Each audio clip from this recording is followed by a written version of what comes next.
Que a graça e a paz do Senhor Jesus possa estar agora dominando o seu coração. Nós estamos estudando as bem-aventuranças de Mateus capítulo 5. Você já sabe que Mateus capítulo 5, capítulo 6 e o capítulo 7 é o sermão da montanha. No capítulo 5, nos primeiros versos, fala das bem-aventuranças. E você já sabe que bem-aventurado significa feliz. Bem-aventurado significa bem-sucedido. Bem-aventurado significa próspero. É uma boa aventura. E Jesus aqui, a partir do verso 3, ele diz o que nós precisamos fazer para sermos bem-aventurados. O que precisamos fazer? Você já sabe que para ser bem-aventurado, você tem que ser humilde. Verso 3. Bem-aventurados que choram, porque serão consolados. Bem-aventurados os mansos. Bem-aventurados que têm fome e sede de justiça. Bem-aventurados os misericordiosos. E agora, bem-aventurados limpos de coração, porque verão a Deus. Verso 8. Quero até dar uma dica para você, olha, guardar no seu coração as bem-aventuranças. Então, o verso 8, o Senhor Jesus diz: bem-aventurados os limpos de coração, porque verão a Deus. Agora eu quero só lembrar você, quando nós vemos a Deus, aí nós vamos ver a graça de Deus, o amor de Deus, a bondade de Deus, os milagres de Deus. Nós vamos ver a misericórdia de Deus, a proteção de Deus, a visão nossa, quando nós vemos a Deus, ela é ampla, é completamente ampla. Vemos, olha, o amor de Deus, a bondade, a benignidade, a piedade de Deus. Então, bem-aventurados limpos de coração, porque verão a Deus. Agora eu quero lembrar você, olha, Provérbios capítulo 4, verso 23. Provérbios 4, 23. Sobre tudo que se deve guardar, guarde o teu coração, porque dele, do coração, procedem as saídas da vida. Então o sábio Salomão, ele já fala que para sermos bem-sucedidos, felizes, temos que guardar o nosso coração, que é do nosso coração e que procedem as saídas da nossa vida. Um pouco mais na frente, em Provérbios, capítulo 23, verso 26, Salomão diz assim: filho meu, dá-me o teu coração. Filha minha, dá-me o teu coração. Então eu quero desafiar você, né, você que está me ouvindo agora, a entregar o seu coração para Jesus. E você entregando o seu coração para Jesus, Jesus vai limpar, vai lavar, vai purificar os nossos corações. Filho meu, filha minha, dá-me o teu coração. Bem-aventurados limpos de coração, porque verão a Deus. Jesus, algumas vezes, ele teve um embate com os fariseus, os saduceus, os doutores da lei. Porque eles, às vezes, comiam sem lavar as mãos. É óbvio que para comer nós temos que lavar as mãos, é óbvio.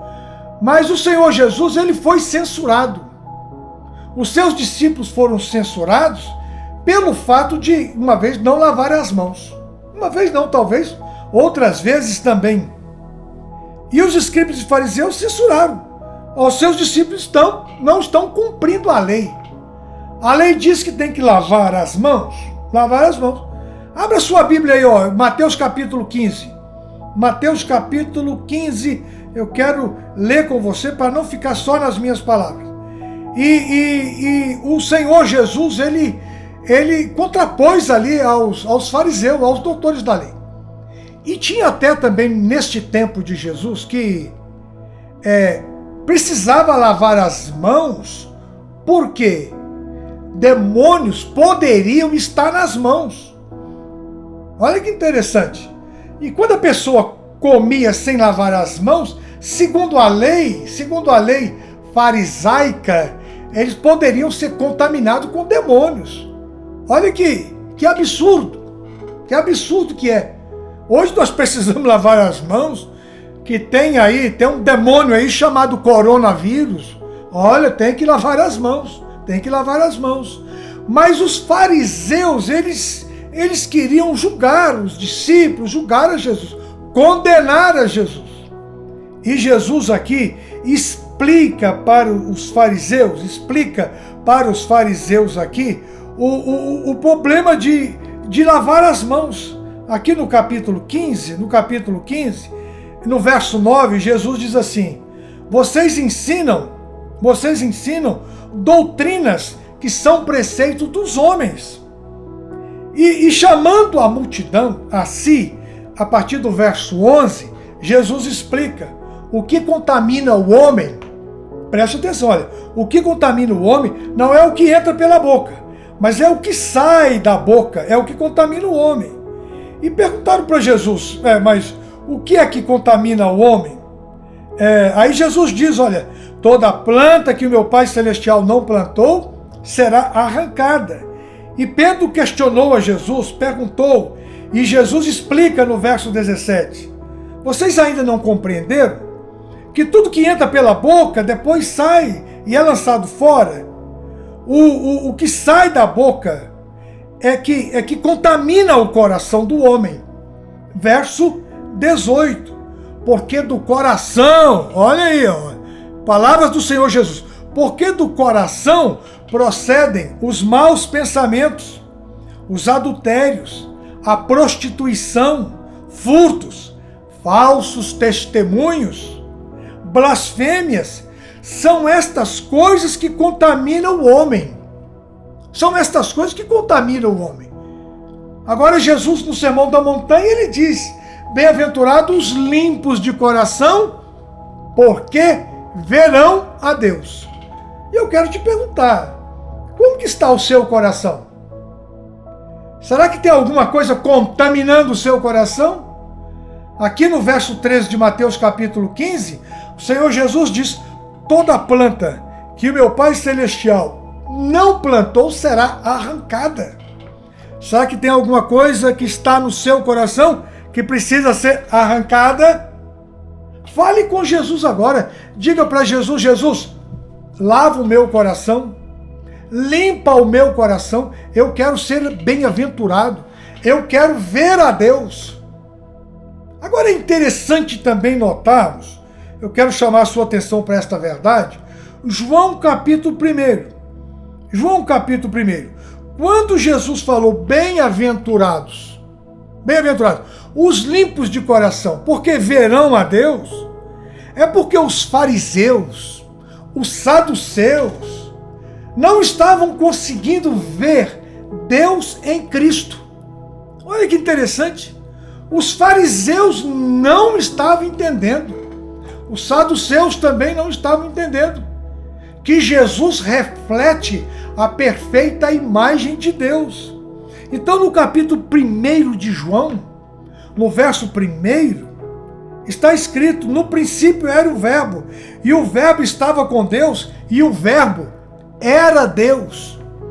Então, quando Jesus diz, bem-aventurados os limpos de coração, porque verão a Deus, Jesus estava fazendo uma crítica ali aos fariseus, que estavam olhando para ele e não estavam conseguindo ver Deus. Não estavam conseguindo ver Deus em Cristo. O verso 14, o apóstolo João ainda diz, e o Verbo se fez carne e habitou entre nós, e nós vimos a sua glória, como a glória do unigênito do Pai, cheio de graça e de verdade. Então olha que interessante, para vermos a Deus temos que olhar para Jesus. Bem-aventurados os limpos de coração, porque verão a Deus. Verão a Deus. E os fariseus não estavam conseguindo ver Deus em Cristo. Então hoje, quando nós olhamos para Jesus, vemos Jesus, nós vemos a personificação de Deus. Agora é interessante, eu quero mostrar para você aqui algumas verdades, no capítulo 1 de João, no verso 29, quando João Batista viu a Jesus, o que João Batista falou? eis aí o Cordeiro de Deus, que tira o pecado do mundo. Olha a visão que João Batista teve quando ele viu Jesus. Ele viu Jesus como o Cordeiro de Deus. E no verso 36 ele repete. No verso 36 ele repete. E vendo Jesus passar, João Batista disse: eis aí o Cordeiro de Deus. Eis aí o Cordeiro de Deus. Agora é interessante no verso 34. No verso 34, João ainda tem uma outra testificação. Eu vi e tenho testificado que este é o Filho de Deus. Olha a revelação. O Cordeiro de Deus, o Filho de Deus, os primeiros apóstolos tiveram a revelação de Deus em Cristo Jesus. Verso 38, viram Jesus como mestre, Rabi, que traduzido é mestre. E o verso 41, o André, o irmão de Pedro, quando viram Jesus, e Simão, no verso 41, achamos o Messias. Olha e veja, hein? Cordeiro de Deus, o Filho de Deus, o Messias, o Cristo de Deus. A revelação de João capítulo 1 revela a bendita pessoa do Senhor Jesus. E a revelação continua. Depois Jesus viu Natanael, e Natanael teve também uma revelação da pessoa do Senhor Jesus.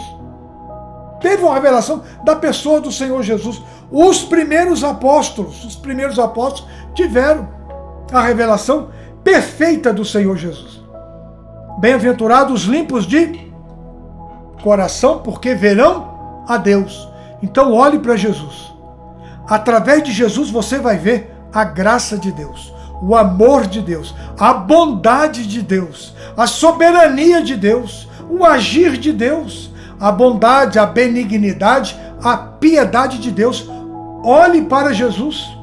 Hebreus capítulo 12, verso 2, o escritor de Hebreus diz: olhando para Jesus, o autor e consumador da nossa fé. Então eu quero te desafiar. Peça para Jesus limpar o seu coração. Jesus, lava o meu coração, limpa o meu coração. Eu quero ser bem-aventurado. Jesus, eu quero ver Deus. Eu quero ver Deus. Jesus, abre os meus olhos para que eu possa vê-lo, servi-lo, amá-lo e glorificá-lo. E para terminar, você tem que ver Jesus também como o Senhor da sua vida. Não basta simplesmente ver Jesus como mestre, como Salvador, como Filho de Deus, como Cordeiro de Deus. Você tem que ver Jesus como o Senhor da sua vida. Deixe Jesus ser o Senhor do seu coração. Provérbios 23, 26. Filho meu, dá-me o teu coração. Vamos orar. Eu quero orar por você. Senhor Deus e Pai, agora em nome do Senhor Jesus, pelo poder do sangue do Senhor Jesus, lava, limpa e purifica os nossos corações e abra os nossos olhos para que nós possamos ver a glória de Deus, a graça de Deus, o amor de Deus, o senhorio de Deus em Cristo Jesus. Para a glória do teu nome, Pai, oramos com gratidão, no poderoso nome do Senhor Jesus. Amém e amém. Muito obrigado pela sua atenção e que Deus te abençoe.